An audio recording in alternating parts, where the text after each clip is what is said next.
Bienvenue dans cette première vidéo de ma série Souverains d'Écosse. Dans cette série, je vais explorer les règnes de tous les rois et reines d'Écosse un par un. Aujourd'hui, nous parlons de l'homme considéré comme le premier roi de l'Écosse, tel qu'on la connaît aujourd'hui, Kenneth MacAlpine ou Kenneth Ier.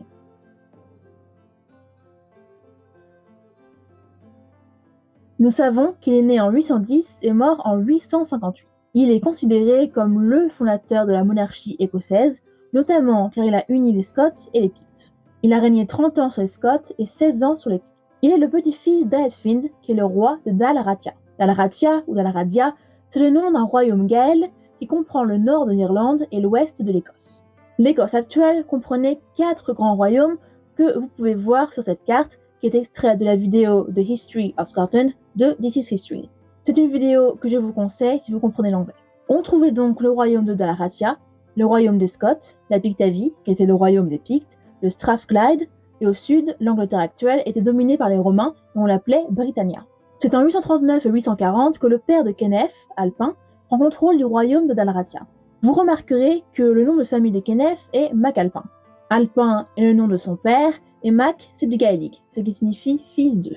Un autre exemple, MacDonald veut dire fils de Donald. C'est grâce aux chroniques des rois d'Alba qu'on connaît certains détails du règne de Kenneth. Un événement important dans le règne de Kenneth, c'est la trahison de MacAlpin, aussi appelée la traîtrise de Scone. Cette trahison est un mythe médiéval et on ne connaît pas tous les détails, mais il expliquerait comment Kenneth a réussi à unir les royaumes des Scots et des Pictes. À cette époque, il est déjà le roi des Scots. En 841, Kenneth attaque l'armée Picte qui a été décimée par les païens en 839. Il invite ensuite le roi des Pictes, Drest, ainsi que les nobles de sa cour à Scone. Drest et les prétendants au trône Picte des 7 maisons royales viennent pour assister à ce banquet. Ils mangent et ils boivent, beaucoup. Mais les Scots avaient retiré les boulons qui assurent la solidité des bancs et, une fois que tout le monde est assez ivre pour ne pas pouvoir se battre, ils font tomber les Pictes dans les fosses cachées remplies de lames. Les Pictes sont donc empalés avant même de s'apercevoir qu'ils sont attaqués. Puisque tous les prétendants au trône sont morts, Kenneth saisit le trône de Pictavie. Il devient ensuite le roi de Dal Rathia et unit ces deux royaumes pour établir celui qui deviendra le royaume d'Alba. Peu à peu, la culte Picte disparaît. Une fois sur le trône, Kenneth envahit la Saxonie, ce qui est l'actuelle Lothienne. Il mènera plusieurs batailles, notamment contre les royaumes au sud du sien. On sait de son règne qu'il a fait transférer de Iona à Dunkeld les reliques de Columba d'Iona. Columba d'Iona était un missionnaire irlandais qui avait pour mission d'introduire le christianisme dans les royaumes qui composent l'Écosse actuelle. Iona est une île dans l'archipel des Hébrides, et c'est là que le missionnaire, accompagné de ses fidèles, s'installe et fonde un monastère. Mais alors, pourquoi le déplacement des reliques ? À l'époque, les Vikings aiment beaucoup piller les monastères qu'ils trouvent sur les côtes de l'île de Grande-Bretagne et aussi de France. En effet, les monastères sont des lieux faciles à piller car les prêtres ne sont pas entraînés à se défendre et il est donc plus facile de prendre ce qui leur appartient.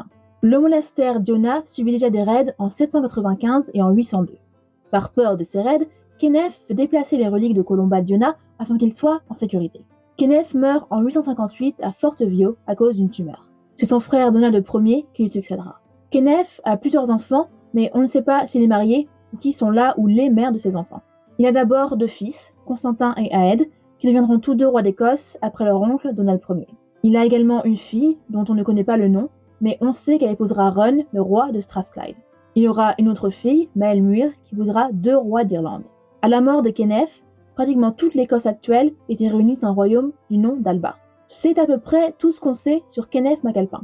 Merci d'avoir regardé cette vidéo sur le premier souverain d'Écosse et on se retrouve bientôt pour une nouvelle vidéo.